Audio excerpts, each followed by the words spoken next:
What if the name of a false god, worshipped thousands of years ago, is still being spoken today, not as a relic of the past, but as a warning that has never expired?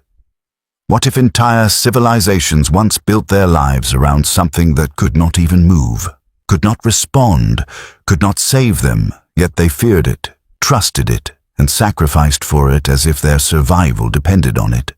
And what if the same pattern, the same mindset, still exists today, just hidden beneath different names and different forms? Before we go deeper, take a moment and become part of this journey. Thank you for being here with Islamic Insight Channel. It truly means something that you chose to spend these moments seeking knowledge. Let me know in the comments which country you are watching from, and if you feel connected to this kind of content, make sure you subscribe so you do not miss what comes next, because what you are about to hear is not just history, it is a mirror. Long before the message of Islam reached the world through Prophet Muhammad, peace and blessings be upon him, there were lands where people lived in constant dependence on forces they believed controlled nature. In those regions, especially across ancient Sham, people looked to the sky with a mixture of hope and fear, because rain meant survival and drought meant destruction. Crops would either grow or wither, livestock would either thrive or die, and entire communities could collapse within a single season if the skies remained closed. In that fragile reality, people began to attach their hopes to something they could see and control, something they could shape with their own hands, and from that need, Baal emerged as one of the central figures of worship. They carved statues, raised altars, and created rituals, believing that this figure held authority over rain, fertility, and the rhythm of life itself. It was not just belief, it became identity. It shaped how they lived, how they made decisions, how they understood the world around them. What is striking is not just that they worshipped Baal, but how deeply that worship was woven into their existence. It was not a casual belief that sat on the side of their lives. It was central. When the clouds gathered, they attributed it to Baal. When the rain fell, they thanked Baal. When drought struck, they feared they had angered Baal. This created a cycle where every natural event reinforced their belief, even though Islam teaches clearly that these signs are from Allah alone. The Quran repeatedly reminds humanity that it is Allah who sends down rain from the sky, who revives the earth after its death, who provides without limit. Yet these people turned away from that truth and placed their trust in something that had no power at all. This is where the danger lies. Not just in the act of worship itself, but in how easily human beings can convince themselves of something simply because it feels familiar, because it has been passed down, because everyone around them believes it. Into this environment, into a society that was fully immersed in this system of belief, Allah sent a man with a message that would shake the very foundation of everything they thought was true. That man was Prophet Elias. Peace be upon him. He was not sent to a neutral audience. He was sent to people whose lives were built around Baal, whose traditions were tied to it, whose leaders benefited from it, and whose fears were anchored in it. When he spoke, he was not just offering a new idea, he was challenging their entire worldview. The Quran preserves a moment from his call, a moment that carries incredible weight, when he asks them directly why they call upon Baal and abandon the best of creators. This question is not just rhetorical, it is surgical. It exposes the contradiction they were living in. They were turning away from the one who created them, the one who sustains them, the one who controls everything they feared and hoped for, and instead directing their devotion towards something they themselves had shaped. Imagine standing in front of your own people, knowing that what you are about to say will not be welcomed, knowing that it will threaten their traditions, their sense of security, and their identity, yet still speaking with clarity and certainty. This is what the prophets did. They did not soften the truth to make it easier to accept. They delivered it as it was, with wisdom, but without compromise. Prophet Elias called his people back to something pure and simple, the worship of Allah alone, without partners, without intermediaries, without illusions. But the reality is that when people are deeply attached to something, especially when it has been normalized for generations, they do not let go easily. The call of Elias was not just heard, it was resisted. Not because it lacked truth, but because it demanded change. And this is where the story becomes more than just a historical account. It reveals something about human nature that does not change across time. People are not always guided by what is true. They are often guided by what is comfortable, what is familiar, what protects their current way of life. The people of Baal were not unaware. They were confronted with a clear message, a direct question, a call to reflect. Yet most of them chose to hold on to what they knew. This is why the Quran does not simply mention these stories as past events. It presents them as lessons, as living examples, as warnings that remain relevant long after the statues have been broken and the temples have turned to dust. Because when you strip away the names, when you remove the specific forms, the core issue remains the same. Who do you trust? Who do you rely on? Who do you turn to when everything feels uncertain? The people of Baal answered that question in a way that led them away from Allah. Prophet Elias came to redirect that answer, to bring them back to the one who never fails, the one who controls the rain they were so desperate for, the one who had always been sustaining them even while they were attributing that sustenance to something else. And that tension, that struggle between truth and illusion, between guidance and misguidance, is not locked in the past. It continues in different forms in every generation. What made the situation even more striking was not just that people believed in Baal, but that they were absolutely convinced of his power, despite the complete absence of any real evidence. They stood before carved figures made of stone or wood, shaped by human hands, lifted into place by human effort, and maintained by human care. Yet they attributed to them control over the sky, the rain, and the earth itself. This is where the Quran draws a sharp line, not just to reject idol worship, but to expose the illusion behind it. These objects had no life within them, no awareness, no ability to respond, yet they were treated as if they held the keys to survival. It is not just disbelief, it is a complete reversal of reality, where the powerless is seen as powerful, and the all-powerful is ignored. Islam repeatedly challenges this way of thinking by directing attention back to what is undeniable. Who sends the rain that falls from the sky in perfect measure? Who revives dry, lifeless land and turns it into fields of green? Who sustains creation in ways that no human being can fully grasp or control? The Quran calls people to reflect on these signs, not in an abstract way, but in a way that forces a person to confront the truth directly. The people of Baal were witnessing these signs every day. They saw the clouds gather, they saw the earth respond to rain, they saw life emerge from what appeared dead. Yet they chose to connect all of this to something that had no connection to it at all. This is the depth of illusion that can take hold when a false belief becomes deeply rooted, and once that illusion settles in, it does not remain a simple misunderstanding. It becomes defended, it becomes protected, it becomes part of identity. This is why when Prophet Elias, peace be upon him, called his people back to Allah, the resistance was not mild or passive. It was firm, emotional, and in many cases, hostile. Because his message did not just question Baal, it dismantled everything that had been built around Baal. It challenged leaders who held influence through this system. It challenged traditions that had been passed down for generations. It challenged a sense of security that people had grown dependent on, even if that security was based on something false. People often think that rejecting truth is simply about ignorance, but the Quran shows that it is often much deeper than that.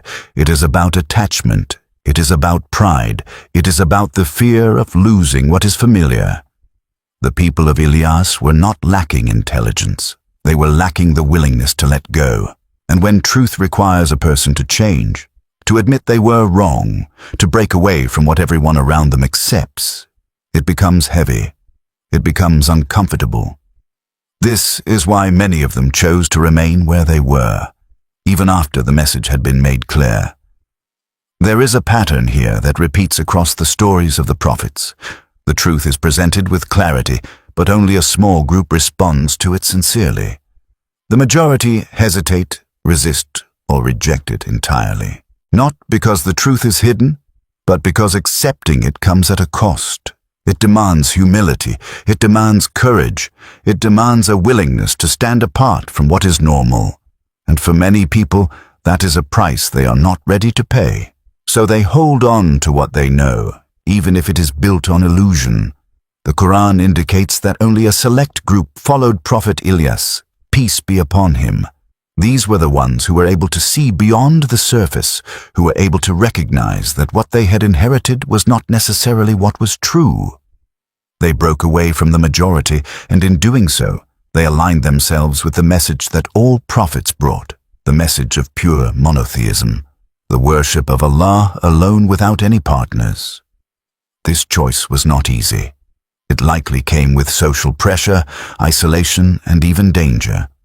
But it was the path of truth, and that is what distinguished them. As for those who continued in their rejection, the Quran does not leave their story without consequence. While it does not go into detailed narrative descriptions of their end, it makes it clear that rejection of clear guidance is not something without accountability.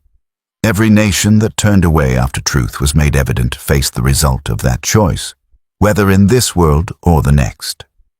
The story of the people of Baal becomes part of this broader pattern, a reminder that falsehood can persist for a time, it can dominate, it can appear strong and deeply rooted, but it does not last. This is one of the most important lessons to take from this account. False beliefs often gain strength not because they are true, but because they are supported by habit, by culture, by repetition, and by fear of change. They can spread across entire societies, shaping how people think and live, making it seem as though they are unquestionable.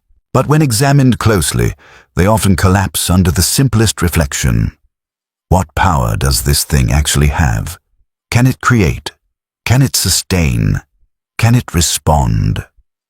The idols of Baal could do none of these things, yet they were elevated to a position they did not deserve. The Quran brings this lesson forward again and again, not to simply criticize past nations, but to train the mind to think clearly and honestly. It invites reflection, not blind acceptance. It encourages a person to question what they follow and why they follow it. Because guidance is not just about receiving information, it is about recognizing truth when it is presented and having the strength to accept it. The consequence of false worship is not limited to punishment alone. It also distorts a person's understanding of reality. When someone places their trust in something that has no power, they are left vulnerable. Their hopes are misplaced, their fears are misdirected, and their connection to the one who truly controls everything is weakened. This creates a deeper loss, one that goes beyond the physical. It affects the heart, the clarity of thought, and the ability to recognize truth.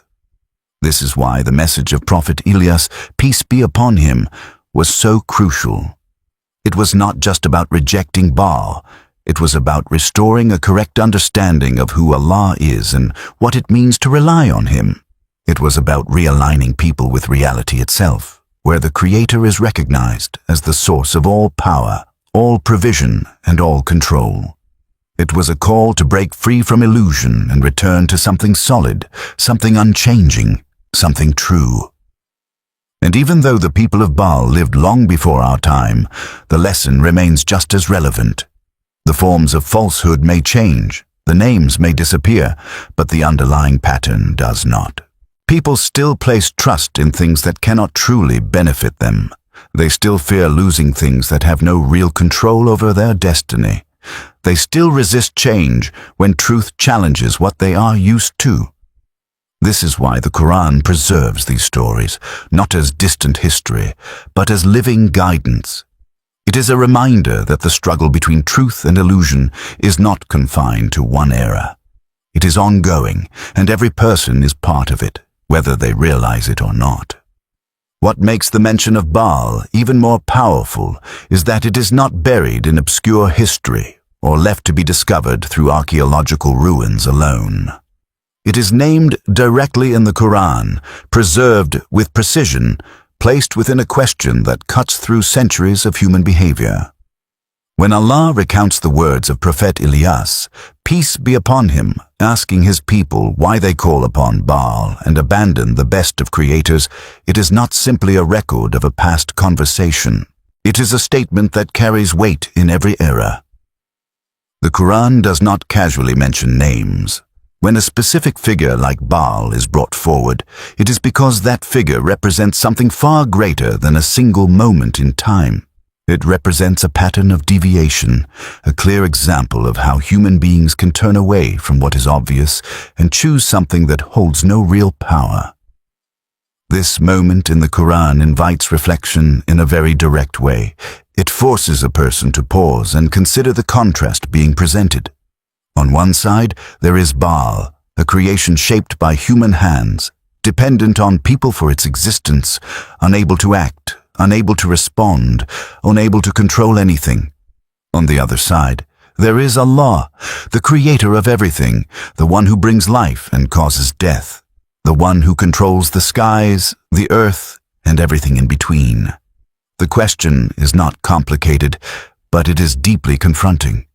Why would anyone choose the first over the second?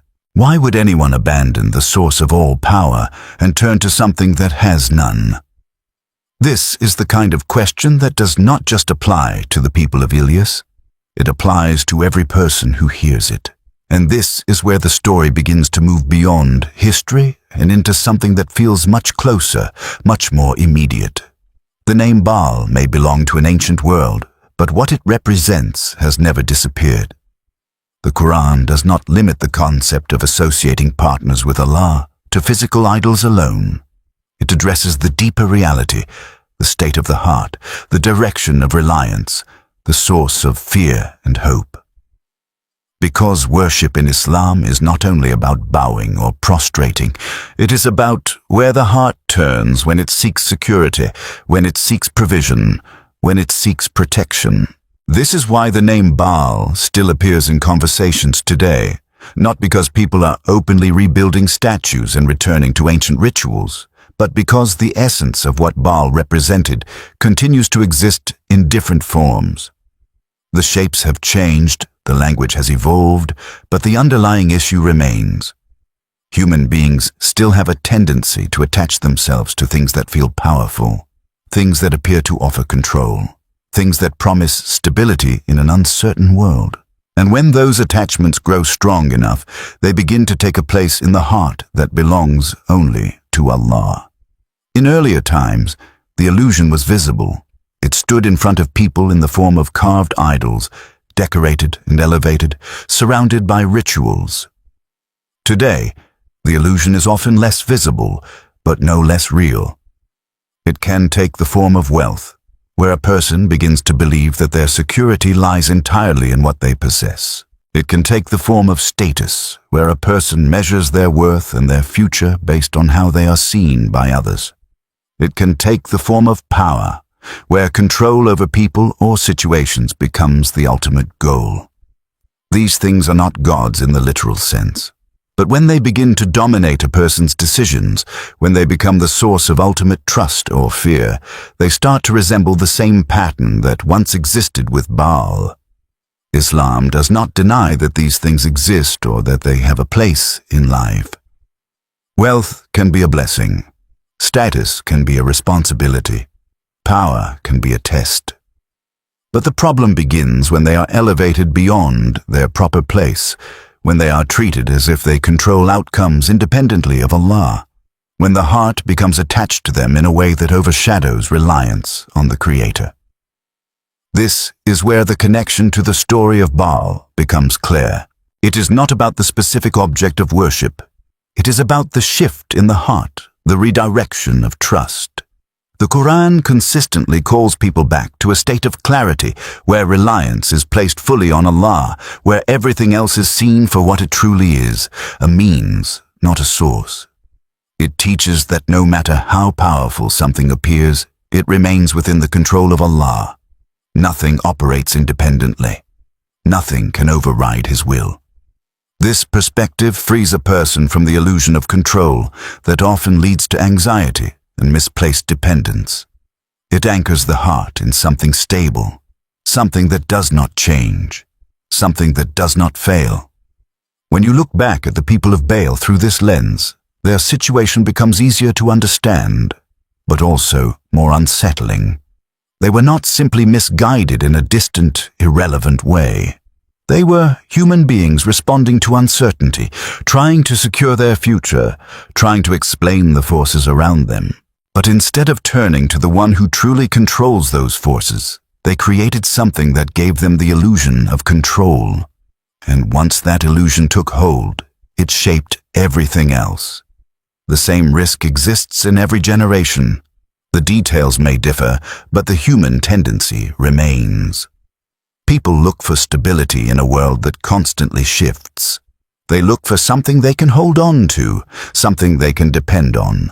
And if that search is not guided by revelation, it can easily lead to misplaced trust.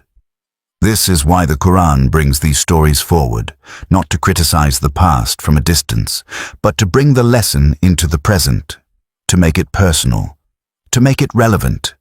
The name Baal becomes more than just a reference. It becomes a symbol, a reminder of how easily the heart can be redirected, how quickly truth can be overshadowed by familiarity, how powerful the pull of culture and habit can be.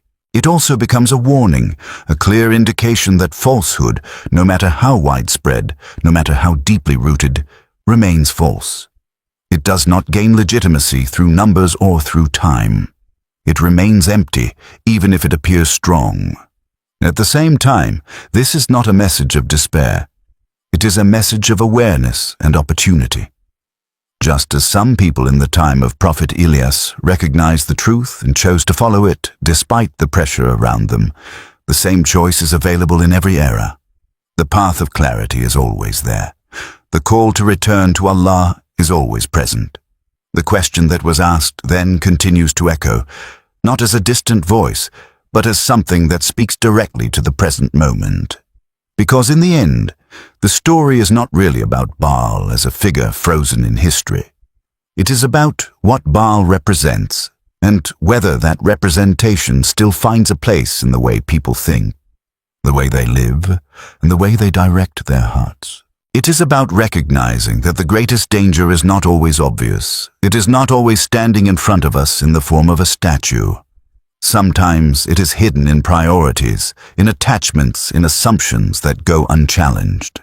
And that is why the Quran brings this name forward, clear and direct, so that it is not forgotten, so that its lesson is not lost, so that every generation has the opportunity to reflect and ask itself the same question that was once asked to a people long ago, a question that remains just as relevant today as it was then. When you step back and look across the entire history of humanity through the lens of revelation, one pattern becomes unmistakably clear. The message brought by every prophet was not different in its foundation. It did not shift with time, culture, or geography. It remained consistent, firm, and uncompromising in its core. Worship Allah alone, without associating anything with Him. From the very first human being, Adam, peace be upon him, to Noah, who called his people for centuries, to Ibrahim, who stood against an entire society of idol worshippers, to Musa, who confronted tyranny, to Elias, who challenged the worship of Baal, and finally to Muhammad, peace and blessings be upon him, who delivered the final message to all of humanity. The call has always been the same. It is a call that does not bend to trends or adjust itself to fit what people want to hear. It is a call that aligns with truth, even when that truth is uncomfortable. What makes this continuity so powerful is that it removes any excuse of confusion. Humanity was not left guessing. The same message was repeated, clarified, reinforced, and preserved. The details of laws may have differed, but the foundation never changed. This is why the story of Baal is not isolated. It is one example among many, a single thread in a much larger fabric that shows how often people drift away from this core message and how consistently they are called back to it. Each time deviation appeared, guidance followed. Each time falsehood spread, truth was sent to confront it. And yet, despite this repeated cycle, the response of people often followed the same pattern as well. There is something deeply revealing about how human beings respond to truth when it challenges what they are used to. It is not always a lack of understanding that leads to rejection. In many cases, the truth is recognized, at least on some level, but it is resisted because accepting it would require change. It would require letting go of something comfortable, something familiar, something that has become part of identity. This is where the real test lies. Not in hearing the message, but in responding to it. Not in recognizing the truth, but in submitting to it. The prophets did not come with messages that were easy to follow from a worldly perspective. They called people to shift their priorities, to realign their hearts, to detach from false dependencies, and to place their trust fully in Allah. This is not a small adjustment. It is a complete transformation of how a person sees the world. It affects how they make decisions, how they deal with fear, how they respond to loss, how they understand success. And because of this, many people hesitate. They delay. They look for ways to hold on to both the truth and their old attachments, even when those attachments contradict what they know is right. This is why the Quran does not only tell stories of belief, it also tells stories of rejection.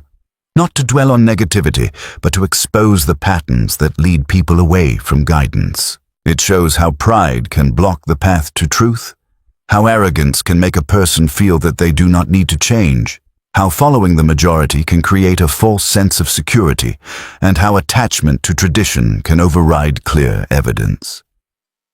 These are not ancient problems. They are present in every time, in every place, in different forms. When you consider this, the story of Baal begins to feel less distant and more immediate. It becomes a reflection, not of a forgotten past, but of a recurring reality. The names change, the forms evolve, but the underlying struggle remains. The call of the prophets continues to echo, even after their time has passed, preserved in revelation, accessible to anyone who is willing to listen. And the question remains open, not as a historical inquiry, but as a personal one. What does a person truly rely on? Where does their sense of security come from? What do they turn to when everything else feels uncertain? This is where the Quran shifts the focus from external stories to internal reflection. It does not want a person to simply know about Baal. It wants them to understand what Baal represents and to examine whether that representation exists within their own life. Because the greatest danger is not always in what is obvious. It is often in what becomes normalized, what goes unquestioned, what quietly takes a central place in the heart without being recognized. A person may never stand in front of a statue or call upon a named idol, yet still place their ultimate trust in something created. They may believe that their future is entirely dependent on their wealth, their connections, their abilities, or their status. They may fear losing these things more than they fear losing their connection with Allah. They may make decisions that prioritize these things above what is right, above what is commanded. And in doing so, without realizing it, they begin to shift their reliance away from the one who truly controls everything. This is not said to create guilt without purpose. It is said to create awareness, because once a person becomes aware, they have the opportunity to correct their direction. Islam is not a message that traps people in their past. It is a message that opens the door to return, no matter how far a person has gone. The same Allah who warns about misguidance is the one who invites people back with mercy. with forgiveness, with the promise that no matter what has happened before, the path is always open for those who choose to return sincerely.